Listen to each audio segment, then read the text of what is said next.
یہ بات اللہ کے سامنے کون کہہ سکتا ہے؟ جبکہ اللہ تو جانتا ہے جو کچھ ان کے سامنے اور جو کچھ ان کے پیچھے ہے، اور ان کا حال یہ ولا یحیطون بشیء من علمہ الا بما شاء، اور وہ احاطہ کر ہی نہیں سکتے اللہ کے علم سے کسی شے کا سوائے اس کے جو اللہ چاہے۔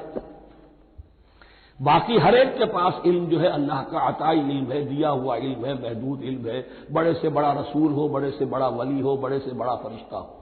لا علم لنا الا ما علمتنا، ہم پڑھائیں چوتھے رکوع میں، تو کون کہہ سکتا ہے؟ من ذا الذی یشفع عنده الا باذنہ یعلم ما بین ایدیہم وما خلفہم ولا یحیطون بشیء من علمہ الا بما شاء وسع کرسیہ السماوات والارض، اس کی کرسی تمام آسمانوں اور زمین کو محیط ہے۔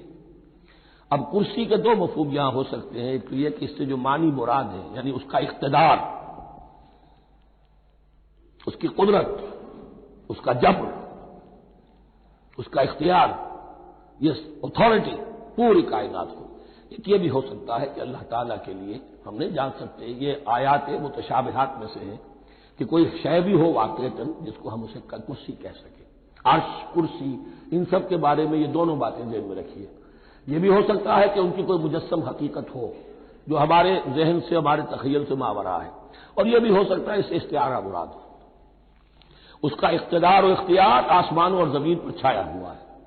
ولا یؤودہ حفظہما، اور اسے تکان طاری نہیں ہوتی، اس پر گراں نہیں گزرتا ان دونوں کا تھامنا، ان دونوں کی حفاظت، آسمانوں کی اور زمین کی۔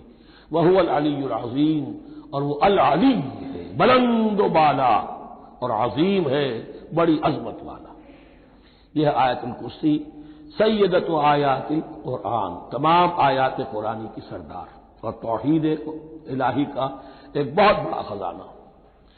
لا اکراہ فی الدین، دین میں کوئی جبر نہیں ہے، یعنی یہ کہ کسی بھی شخص کو نہ کبھی جبراً مسلمان بنایا جائے گا، نہ کبھی بنایا گیا۔ استثناءات ہو سکتے ہیں، کسی کا ذاتی کوئی عمل ہو، فعل ہو، کسی نے کیا ہو۔ اسلام میں کسی فرد کو جبراً مسلمان بنانا حرام ہے، لیکن اس آیت کا یہ مطلب نکال دینا کہ نظام باطل کو بھی ختم کرنا جو ہے اس میں کوئی طاقت استعمال نہیں ہو سکتی، یہ حماقت ہے پرلے درجے کی۔ نظام باطل نظام ظلم ہے، ایکسپلائٹ کر رہا ہے لوگوں کو، اللہ اور بندوں کے درمیان حجاب بن گیا ہے، پردہ بن گیا ہے۔ نظام کو طاقت کے ساتھ ختم کرنا فرض ہے مسلمان کا۔ طاقت نہیں ہے تو ٹھیک ہے، طاقت حاصل کرنے کی کوشش کرتا رہے، لیکن جو مسلمان نظام باطل کو ختم کرنے کی آرزو اور ارادے سے خالی ہے، اس کے دل میں یہ ارادہ نہیں ہے، اس کے دل میں ایمان نہیں ہے۔ طاقت اور جبر نظام کو ختم کرنے پر صرف کیا جائے گا، کسی فرد کو مجبوراً مسلمان نہیں بنایا جائے گا۔ یہ ہے اصل میں اس آیت کا مفہوم۔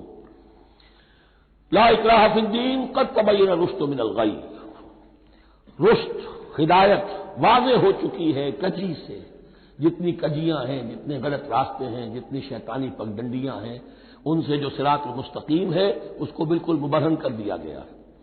فمن یکفر بالطاغوت، تو جو کوئی بھی طاغوت کا انکار کرے گا،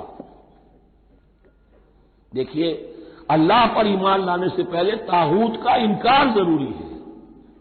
جیسے لا الہ الا اللہ، تو طاغوت، اور طاغوت کون ہے؟ طغا سے سرکش، جس نے اپنی حاکمیت کا اعلان کیا وہ طاغوت۔